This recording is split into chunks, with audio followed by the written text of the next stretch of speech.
కోదండరాం అజారుద్దీన్ కి ఎమ్మెల్సీలుగా line clear. ఆమోదం తెలిపిన గవర్నర్ శివప్రతాప్ శుక్లా. సుమారు 8 నెలలుగా లోక్ భవన్ లో ఫైల్ పెండింగ్.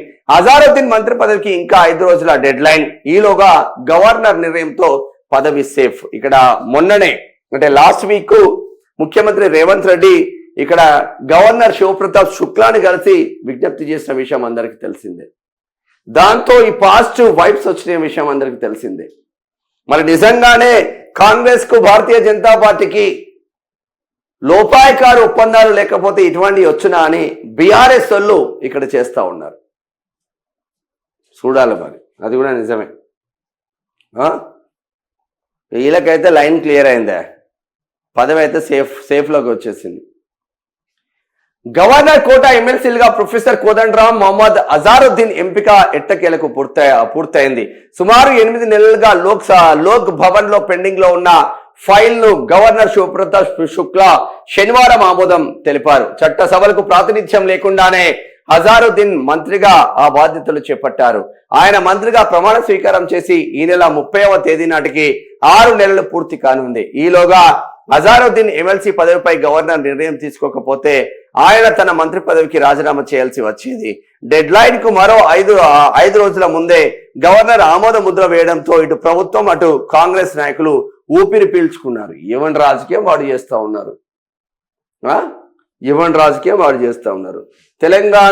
తెలంగాణ ఉద్యమాన్ని నడిపిన రథసారథి కోదండరామరెడ్డి సార్.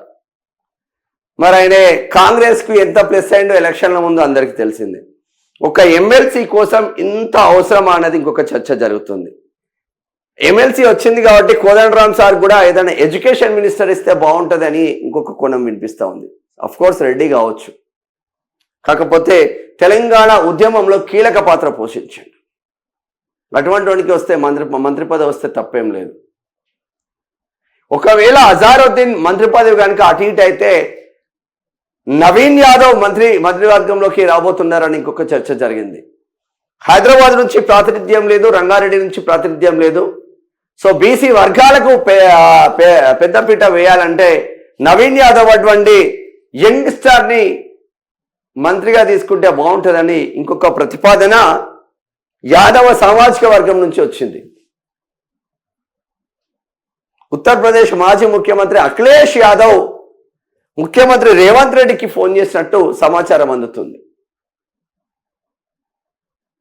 అంటే నేషనల్ లెవెల్లో నవీన్ యాదవ్ నరుక్కుంటూ వస్తా ఉన్నాడు ఈ తతంగం అంట అని. తదనంతరం నవీన్ యాదవ్కు ముఖ్యమంత్రి నుంచి కాల్ వచ్చి ముఖ్యమంత్రిని కూడా కలిసినట్టు సమాచారం ఉంది మనకు. మరి ఏమవుతుందో తెలియాలి. మొత్తం మీద వీళ్ళిద్దరికి మాత్రం గండం గట్టెక్కిందని చెప్పుకోవచ్చు. కేవలం గండం గట్టెక్కింది.